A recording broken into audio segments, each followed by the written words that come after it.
Hello everyone, you are watching at Plus Home Twitter, and in this session of Indian Polity and Constitution, we will study Article 179. तो शुरू करते हैं बिना किसी देरी के। जैसा कि आपको भी पता है, भारतीय संविधान यानी इंडियन कॉन्स्टिट्यूशन को आर्टिकल्स में बांटा गया है और इन्हीं आर्टिकल्स को 22 पार्ट्स के अंतर्गत रखा गया है। इसी 22 पार्ट्स में से सिक्स्थ पार्ट में द स्टेट्स के बारे में बताया गया है, जिसके अंतर्गत आर्टिकल 152 से लेकर आर्टिकल 237 तक के सारे आर्टिकल्स आते हैं। यहाँ हम बस आर्टिकल 179 पर चर्चा करेंगे। आर्टिकल 179 पार्ट सिक्स्थ के चैप्टर थर्ड के अंतर्गत आता है। चैप्टर थर्ड में स्टेट लेजिस्लेचर के बारे में बताया गया है। देखिए, यहाँ मैं पहले कंटेंट को इंग्लिश में रीड करूँगा, फिर उसकी मीनिंग आपको हिंदी में समझाऊँगा ताकि आपको कंसेप्ट ज़्यादा से ज़्यादा समझ आ सके। Article 179 talk about vacation and resignation of and removal from the offices of speaker and deputy speaker. Article 179 में लेजिस्लेटिव असेंबली के स्पीकर और डेप्यूटी स्पीकर के पद का वैकेंट होना यानी खाली होना, उनके खुद के द्वारा रेजिग्नेशन दिया जाना और पद से हटाए जाने पर चर्चा की गई है। देखिए, आर्टिकल 179 में बेसिकली जो लेजिस्लेटिव असेंबली होता है, वहाँ जो स्पीकर और डिप्यूटी स्पीकर होते हैं, यदि उनका पद खाली है, उनके पद पर कोई नहीं है, या फिर उन्होंने अपने पद से इस्तीफ़ा दे दिया है, रेजिग्नेशन दे दिया है, या फिर उन्हें उनके पद से हटाया जाना है, तो इन बातों पर जो है चर्चा की गई है। A member holding office as a speaker or deputy speaker of an assembly shall vacate his office if he ceases to be a member of the assembly. किसी लेजिस्लेटिव असेंबली के स्पीकर या डेप्यूटी स्पीकर के रूप में पद धारण करने वाला सदस्य यदि लेजिस्लेटिव असेंबली का सदस्य नहीं रह जाता है तो वह अपना पद खाली कर देगा। देखिए, पहली बात तो आपको यह समझने की ज़रूरत है, ये जो स्पीकर होते हैं या डेप्यूटी स्पीकर होते हैं स्टेट में, ये लेजिस्लेटिव असेंबली में होते हैं। ठीक है, स्टेट में दो चीज़ होती हैं, लेजिस्लेटिव असेंबली और लेजिस्लेटिव काउंसिल। तो लेजिस्लेटिव असेंबली में स्पीकर और डेप्यूटी स्पीकर हैं जो कि इसी लेजिस्लेटिव असेंबली के सदस्यों में से चुनकर बनते हैं। और ये जो सदस्य हैं ये कौन होते हैं? ये एमएलए होते हैं। एमएलए का फुल फॉर्म क्या है यहाँ पे? एमएलए का फुल फॉर्म है मेंबर ऑफ लेजिस्लेटिव असेंबली।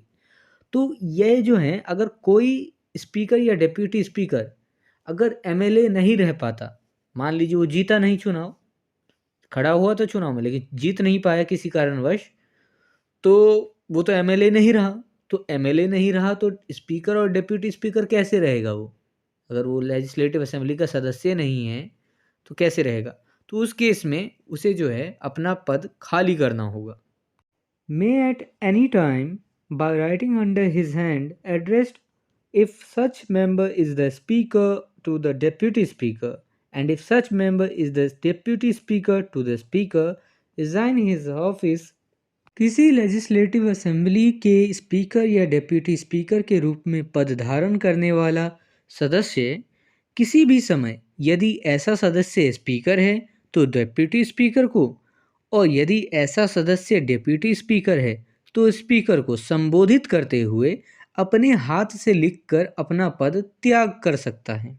देखिए, यदि स्पीकर अपना पद त्याग करना चाहता है, रेजिग्नेशन देना चाहता है, तो वो डेप्यूटी स्पीकर को दे सकता है, और डेप्यूटी स्पीकर अगर रेजिग्नेशन देना चाहता है तो वो स्पीकर को दे सकता है संबोधित करके।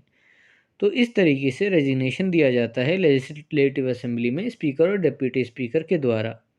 तो पद त्याग कर सकते हैं दोनों ही लिखकर अपने हाथों से। May be remove from his office by a resolution of the assembly passed by a majority of all the then members of the assembly, provided that no resolution for the purpose of clause C shall be moved unless at least 14 days notice has been given to the intention to move the resolution. किसी legislative assembly के speaker या deputy speaker के रूप में पद धारण करने वाला सदस्य को जो है लेजिस्लेटिव असेंबली के सभी तत्कालीन सदस्यों के मेजॉरिटी से पास एक रेजोल्यूशन यानी प्रस्ताव द्वारा उसे उसके पद से हटाया जा सकता है।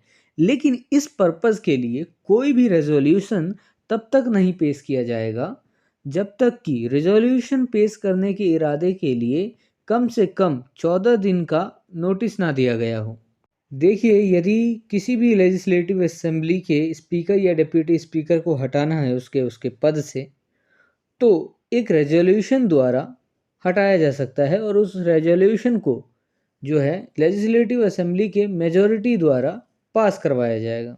उस समय जो भी संख्या होगी, तो उस संख्या के मेजॉरिटी द्वारा पास करवाया जाएगा। तो मेजॉरिटी क्या होगी? 50% से ज़्यादा, वही मेजॉरिटी होती है। तो पास करवाया जाएगा। अब मान लीजिए कि ये रेज़ोल्यूशन लाने से पहले जो है कम से कम 14 दिन का नोटिस, 14 दिन पहले नोटिस देना पड़ेगा कि ये हम रेज़ोल्यूशन लाने वाले हैं स्पीकर या डिप्टी स्पीकर को हटाने के लिए। तो 14 दिन पहले नोटिस देना होगा इस बात के लिए। देखिए, यहाँ पर एक और बात लिख दी गई है, provided further that whenever the assembly is dissolved the Speaker shall not vacate his office until immediately before the first meeting of the Assembly after the dissolution. जब भी लेजिस्लेटिव असेंबली डिसॉल्व हो, स्पीकर डिसॉल्यूशन के बाद legislative assembly की first meeting से ठीक पहले तक कार्यालय यानी ऑफिस खाली नहीं करेगा। देखिए, इसे आप आसान शब्द में समझिए। मान लीजिए कि लेजिस्लेटिव असेंबली 5 साल में इलेक्शन होता है, तो 5 साल में तो लेजिस्लेटिव असेंबली भी डिसॉल्व होता है। और वैसे भी अगर 5 साल से पहले भी डिसॉल्व कर दिया गया किसी कारणवश, तो डिसॉल्यूशन के बाद जो है, लेजिस्लेटिव असेंबली के डिसॉल्यूशन के बाद जब तक कि फर्स्ट मीटिंग नहीं हो जाती लेजिस्लेटिव असेंबली की, तब तक जो है पद को धारण करेगा स्पीकर। स्पीकर तब तक पद धारण करेगा।